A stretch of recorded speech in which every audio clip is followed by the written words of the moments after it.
Eco-Simen ialah satu penyelesaian inovatif yang menggunakan abu sekam padi sebagai pengganti sebahagian simen. Dengan ini, sisa dan pelepasan karbon dapat dikurangkan. Dengan memanfaatkan sisa pertanian, alternatif mesra alam ini dapat mengekalkan ketahanan konkrit tradisional dan menambah baik kekuatan simen tersebut. Adakah anda tahu bahawa pengeluaran simen bertanggungjawab melepaskan kira-kira 7% daripada pelepasan karbon dioksida ke atmosfera bumi setiap tahun? Ini membuatkan industri simen merupakan salah satu penyumbang besar dalam pencemaran udara dunia. Malaysia juga merupakan pengeksport beras terbesar di Asia Tenggara. Penuaian padi meninggalkan banyak sisa seperti sekam padi yang susah untuk terurai. Ini boleh menimbulkan masalah alam sekitar kerana sisa berlebihan ini akan memudaratkan tanah. Kajian ini bertujuan untuk mempromosikan amalan pembinaan lestari dengan membangunkan Eco-Simen sebagai alternatif simen yang mesra alam dan mampan.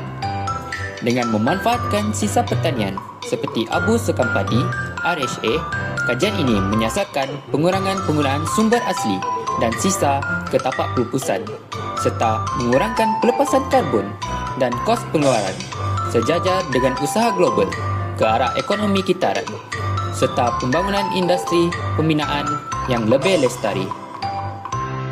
Persoalannya, apakah penambahbaikan Eco-Simen berbanding simen tradisional? Antaranya, Eco-Simen dapat mengurangkan pelepasan karbon ke atmosfera bumi. Selain itu, Eco-Simen dapat menghasilkan konkrit yang lebih mapan dan kukuh. Bukan itu sahaja, apabila abu sekam padi digunakan, pengurusan sisa pertanian yang lebih lestari dapat dicapai. Langkah pertama ialah pengumpulan sekam padi. Sekam padi adalah hasil sampingan daripada proses penggilingan padi. Ia mengandungi sejumlah besar selulosa, silika dan bahan organik. Pengumpulan sekam padi biasanya dilakukan setelah padi digiling untuk menghasilkan beras. Langkah kedua ialah pembersihan sekam padi. Sekam padi yang dikumpulkan perlu dibersihkan terlebih dahulu daripada kotoran seperti debu, tanah dan sisa-sisa lain. Proses ini memastikan bahawa sekam padi yang digunakan adalah bersih dan tidak tercemar dengan bahan asing yang dapat mengganggu proses pembakaran. Langkah ketiga ialah pembakaran sekam padi. Sekam padi dibakar dalam keadaan terkawal pada suhu 650 darjah Celsius selama 180 minit. Pembakaran ini boleh dilakukan menggunakan tungku atau pembakaran terbuka di dalam kilang. Proses ini mengubah sekam padi menjadi abu yang dikenali sebagai rust ash. Suhu ini penting untuk memastikan bahawa sekam padi terbakar sepenuhnya tanpa menjejaskan kandungan silika dalam sekam. Langkah terakhir ialah pengumpulan abu. Setelah pembakaran selesai, abu yang terhasil perlu dikumpulkan. Abu akan diayak menggunakan penggetar ayakan digital untuk mendapatkan saiz partikel yang lebih kecil daripada 50 mikrometer.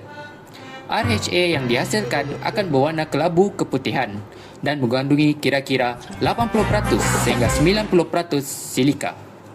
Kandungan silika ini menjadikan RHA sangat berguna dalam pelbagai aplikasi, termasuk dalam pembuatan simen, bahan pembinaan dan sebagai bahan tambahan dalam pertanian. Seterusnya ialah kelebihan Eco-Simen. Yang pertama, rendah jejak karbon. RHA mengurangkan komposisi batu kapur di dalam simen, seterusnya mengurangkan penghasilan debu simen. Yang kedua, konkrit yang lebih kukuh. RHA kaya dengan silika, bahan yang memiliki daya tahan dan struktur molekul yang kukuh. Dan yang terakhir, kos untuk penghasilan Eco-Simen lebih rendah kerana bahan mentah yang digunakan adalah murah.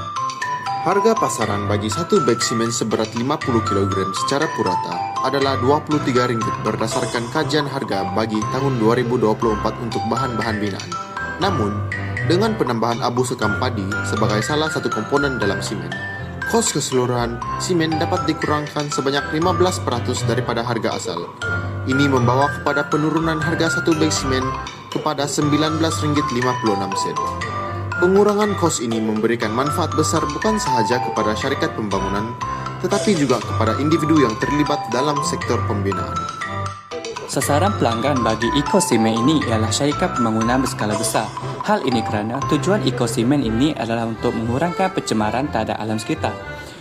Hal ini dikatakan demikian kerana kegiatan pembinaan yang menggunakan simen dalam kuantiti yang banyak mampu melepaskan sisa-sisa bahan kimia ke saluran pemparitan.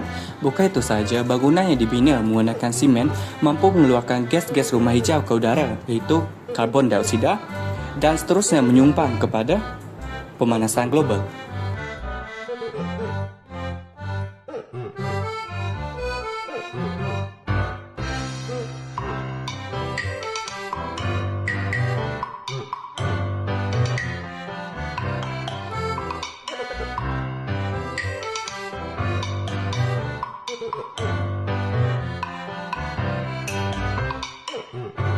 Kesimpulannya, ekosimen berpotensi untuk dikomersialkan secara besar-besaran seiring dengan permintaan ramai berkaitan keinginan untuk menjaga kelestarian alam sekitar. Penggunaan RHA juga membantu mengurangkan kos pembuatan simen secara tradisional, secara tidak langsung dapat membantu pengurangan beban kos yang ditanggung oleh kilang-kilang simen sekarang ini. Permintaan terhadap bahan-bahan pembinaan seperti simen telah meningkat secara drastik saban tahun seiring dengan misi negara ke arah negara maju.